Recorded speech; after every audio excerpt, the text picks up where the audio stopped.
हम केवल रामायण कथा के अनुसार ही रावण को समझते हैं, लेकिन रामायण के अलावा भी रावण की जीवन से कुछ ऐसे रहस्य जुड़े हुए हैं जिनके बारे में ज्यादातर लोगों को कुछ भी ज्ञात नहीं है।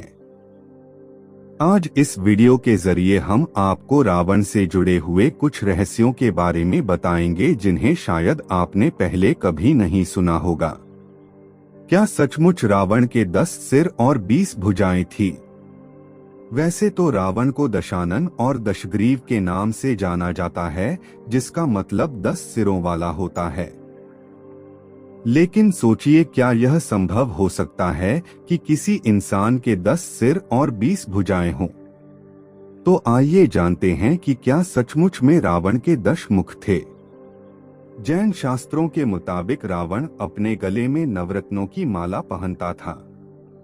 नवरत्नों की माला में 9 बड़ी बड़ी गोलाकार मणियां जड़ी हुई थी जो बेहद चमकदार थी। कुछ लोगों का मानना है कि नवरत्न माला की मणियों में रावण के 9 अलग अलग सिर दिखाई देते थे, जबकि रावण का वास्तविक सिर केवल एक ही था। यही कारण था कि रावण को देखने पर 10 सिरों का भ्रम पैदा होता था, जिस कारण उसे दशानन कहा जाने लगा। हालांकि कुछ विद्वानों का यह भी मानना है कि रावण मायावी शक्तियों का राजा था। उसे ऐसी ऐसी मायाएं आती थी जो देवताओं को भी भ्रमित कर दें। इन्हीं मायाओं के बल पर रावण अपने 10 सिरों का भ्रम पैदा करता था और खुद को दशानन और दशशीष कहलवाया करता था। हालांकि श्री रामचरितमानस में यह साफ साफ लिखा है कि रावण के 10 सिर थे, इसलिए उसे दशानन कहा जाता था। श्री रामचरितमानस में यह भी बताया गया है कि अश्विन मास के कृष्ण पक्ष की अमावस्या तिथि को रावण प्रभु श्री राम से युद्ध करने के लिए युद्ध स्थल में गया था, जिसके बाद अगले 10 दिनों तक प्रभु श्री राम ने अपने बाणों से एक एक करके रावण के 10 सिर धड़ से अलग कर दिए। इसी 10वें दिन शुक्ल पक्ष की दशमी के अवसर पर भगवान राम ने रावण का वध कर दिया।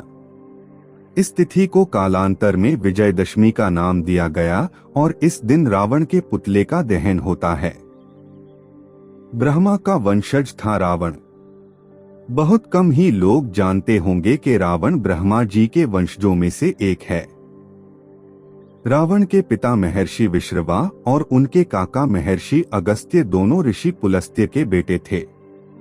ऋषि पुलस्त्य को पौराणिक ग्रंथों में ब्रह्मा जी का मानस पुत्र माना जाता है। रावण ब्रह्मा जी का ही एक वंशज था। कुंभकर्ण विभीषण के अलावा कुबेर को भी माना जाता है रावण का भाई। रावण के पिता महर्षि विश्रवा ने 2 विवाह किए थे। उनका पहला विवाह महर्षि भारद्वाज की पुत्री से हुआ था, जिनका नाम इलाविदा था। धन और लक्ष्मी के लोकपाल कुबेर का जन्म इन्हीं के गर्भ से हुआ था। कुबेर की माता इलाविदा को देववर्णिनी के नाम से भी जाना जाता था, जबकि महर्षि विश्रवा की दूसरी पत्नी का नाम कैकशी था, जो राक्षसी ताड़का और राक्षस राज सुमाली की पुत्री थी। कैकशी के गर्भ से ही कुंभकर्ण, विभीषण और रावण का जन्म हुआ था। रावण ने प्रभु श्री राम की विजय के लिए कराया था यज्ञ। जब रामेश्वरम के तट पर पहुंचकर भगवान श्री राम ने सागर को देखा तो उनका मन विस्मय में पड़ गया। प्रभु श्री राम शिव की आराधना करने के लिए रामेश्वरम तट पर ही यज्ञ का आयोजन किया ताकि लंका पर उनकी जीत सुनिश्चित हो सके। कहा जाता है कि प्रभु श्री राम ने यज्ञ करवाने के लिए रावण को आमंत्रण भेजा था। जब रावण को यह आमंत्रण मिला तो वह ब्राह्मण के नैतिक कर्तव्य के निर्वहन के कारण प्रभु श्री राम को मना नहीं कर सका। क्योंकि यह यज्ञ भगवान शिव को समर्पित था, इस कारण भी रावण मना नहीं कर सका।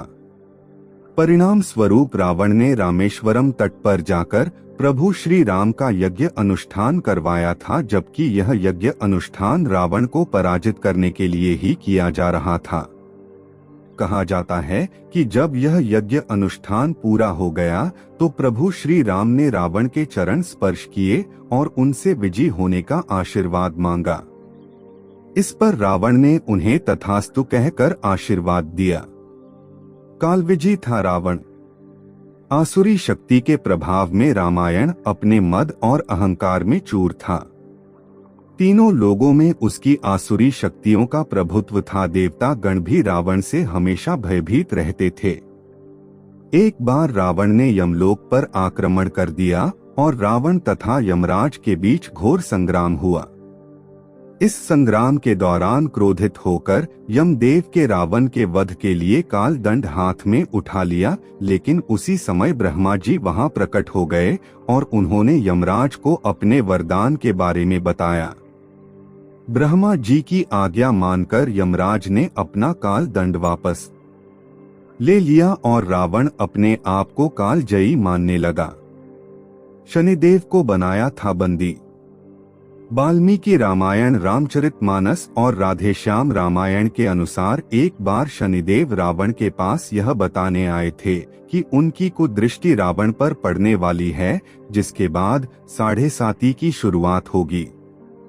7.5 लगने की बात सुनते ही रावण क्रोध से लाल हो उठा और उसने तुरंत शनिदेव को अपना बंदी बना लिया और कहा कि पहले तुम्हें 7.5 भुगतनी पड़ेगी।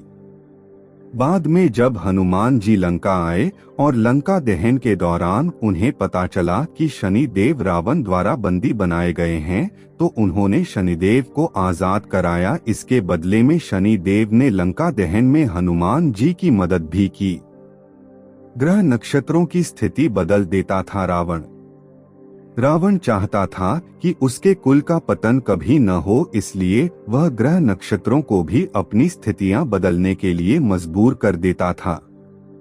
जन्म के पहले जब रावण का बेटा मेघनाथ उसकी पत्नी मंदोदरी के गर्भ में था, तो रावण ने उसे अमर बनाने के लिए ग्रहों की स्थितियों को काबू में लाने की कोशिश की। सारे नक्षत्र इतने भयभीत हो गए कि वह रावण के दिए हुए आदेशों का पालन करने लगे और एक ही स्थिति में आ गए। लेकिन शनि देव ने इस बात की गंभीरता समझते हुए रावण के आदेश के विपरीत जाकर अपनी स्थिति बदल दी, जिसके कारण रावण अपनी मंशा में असफल हो गया। एक श्राप के कारण रावण ने सीता माता से कभी नहीं की जबरदस्ती। रावण इतना बलशाली था, फिर भी वह जबरन सीता जी को अपनी पत्नी बनाने के लिए मजबूर नहीं कर सका। दरअसल रावण को नलकुबेर की प्रेयसी ने यह श्राप दिया था कि वह अगर स्त्री की इच्छा के विरुद्ध उसे छूने का प्रयास करेगा तो उसके सिर के साथ टुकड़े हो जाएंगे। रावण ने उस अप्सरा को अपनी आसुरी प्रवृत्ति का शिकार बनाया था, जिस पर क्रोधित होकर उसने रावण को श्राप दिया था। यही कारण था कि रावण हमेशा विनम्र होकर सीता माता को मनाने की कोशिश करता था। हालांकि कई बार वह क्रोध में भी आ जाता था, लेकिन श्राप के कारण उसने सीता जी से कभी जबरदस्ती नहीं की।